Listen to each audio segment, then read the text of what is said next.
तुम्हारे लिए मकीन मखा, तुम्हारे लिए चुनी चना, तुम्हारे लिए बने तू जहां, तुम्हारे लिए हम आई हा, तुम्हारे लिए।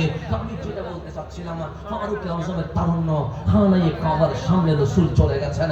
ওই ফারুক যেদিন ইসলামে প্রবেশ করেছে, সেই দিন ইসলামের বিজয়ের পতাকা যে উঠতে শুরু করেছে, ফারুকের খেলাফত কালে অর্ধ জাহান ইসলামের বিজয়ের পতাকায় ডুবে গেছে। এই তারুণ্য ইসলামকে বিজয় এনেছে না। তবে যে বললাম বুখারীর হাদিস, আমার নবী কিয়ামতের মাহফিল করছেন, তো রাসূলের ওই জামানায় সাহাবীও যেমন আছে, কোনায় কোনায় মুনাফিকও তো আছে, আছে না নাই? তো এখন মোবাইল হয়েছে, সেই জমানায় কি মোবাইল ছিল? নেই, মোবাইল ছিল না। এখন আপনি গুগলে চিপ দিলেই বিশ্ব আপনার চোখের সামনে চলে এসেছে। সেই সময়ে কি বিশ্বকে চোখের মতোই আনা কি সম্ভব ছিল? কখনোই ছিল না।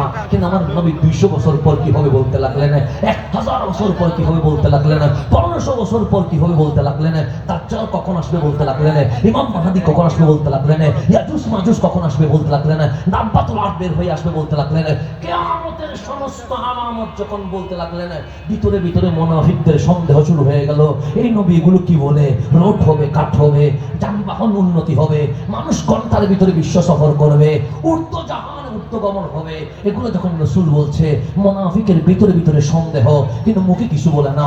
আমার নবী উপরেও দেখে, ভিতরেও দেখে। কামলিওয়ালার আওয়াজ স্টপ হয়ে গেছে, মাহফিল বন্ধ হয়ে গেছে।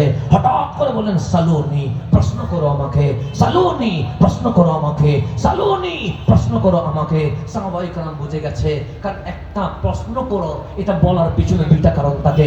কখনো অজানাকে জানার জন্য প্রশ্ন করতে হয়, কখনো বিয়াদবি করলে রিঅ্যাকশনের জন্য বলতে হয়। আমার নবীর চেহারার রং পরিবর্তন হয়ে গেছে। সাহাবায়ে কেরাম বুঝে গেছে, এখানে জানার জন্য প্রশ্ন করতে বলে নাই, এখানে বিয়াদব চিনার জন্য প্রশ্ন করতে বলেছেন।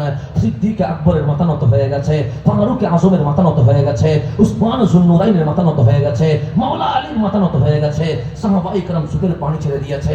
আমার নবী বললেন, কাঁদলে হবে না, সালুনি, প্রশ্ন আমাকে করতেই হবে, সালুনি, প্রশ্ন আমাকে করতে হবে।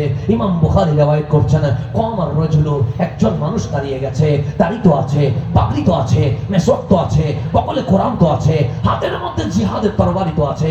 আমার নবীর পিছনে যোহরের নামাজ আদায় করেছে, দাঁড়িয়ে গেছে, ডাক দিয়ে বলছেন, ইয়া রাসূলুল্লাহ, আপনি কিয়ামতের মাহফিল করেছেন, দেখি বলেন, আইনা মাদখালি, আমি কোথায় যাব, জান্নাতি না জাহান্নামে?